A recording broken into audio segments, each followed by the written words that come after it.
नमस्कार दोस्तों, शुभ प्रभात। जब जब देश में देश और धर्म के गद्दारों का नाम आता है, जयचंद का नाम सबसे पहले आता है। किसी भी धोखेबाज, देशद्रोही या गद्दार के लिए जयचंद का नाम तो मानो मुहावरे की तरह प्रयोग किया जाता है। लेकिन क्या आप जानते हैं कि जयचंद कौन था और उसने ऐसा क्या किया था जो आज सैकड़ों सालों बाद भी उनके नाम के साथ गद्दार और धोखेबाज शब्द जुड़े हुए हैं और हमेशा ही जुड़े रहेंगे। आप ये अच्छी तरह समझ लें कि जयचंद कोई कटेशर नहीं था, बल्कि कन्नौज साम्राज्य का राजा था।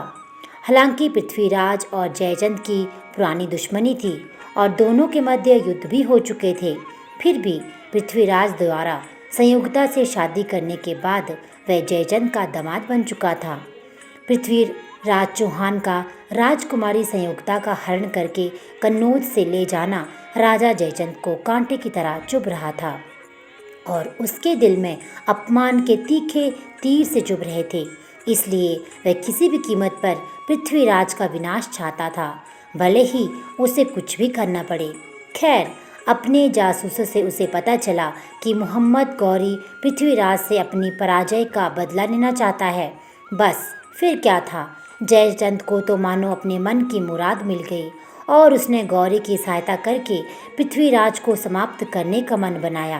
क्योंकि जयचंद अकेले पृथ्वीराज से युद्ध करने का साहस नहीं कर सकता था, जयचंद ने सोचा कि इस तरह पृथ्वीराज भी समाप्त हो जाएगा और दिल्ली का राज्य उसको पुरस्कार के रूप में मिल जाएगा।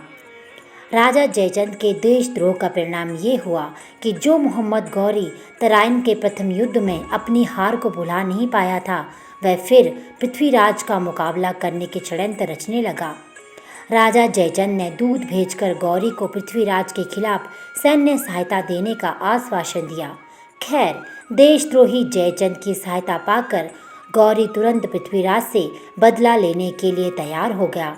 जब पृथ्वीराज को ये सूचना मिली कि गौरी एक बार फिर युद्ध की तैयारियों में जुटा हुआ है, तो उन पर कोई प्रभाव नहीं पड़ा और मोहम्मद गौरी की सेना से मुकाबला करने के लिए पृथ्वीराज के मित्र और राजकवि चंद्रवरदाई ने अनेक हिंदू राजाओं से सैन्य सहायता का अनुरोध किया।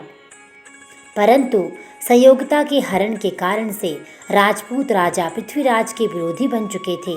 वह कन्नौज राजा के संकेत पर गौरी के पक्ष में युद्ध करने के लिए तैयार हो गए। 1192 ईस्वी में एक बार फिर पृथ्वीराज और गौरी की सेना तराइन के क्षेत्र में युद्ध के लिए आमने सामने डट गई और दोनों ओर से भीषण युद्ध शुरू हो गया।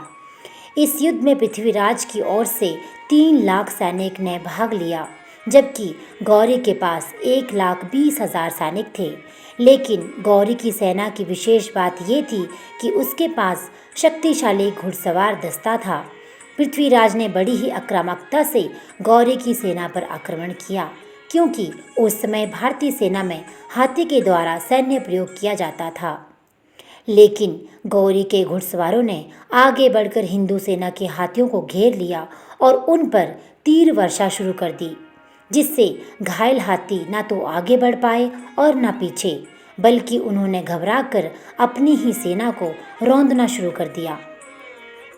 तराइन के द्वितीय युद्ध की सबसे बड़ी त्रासदी ये थी कि देशद्रोही जयचंद के संकेत पर हिंदू सैनिक अपने ही हिंदू भाइयों को मार रहे थे।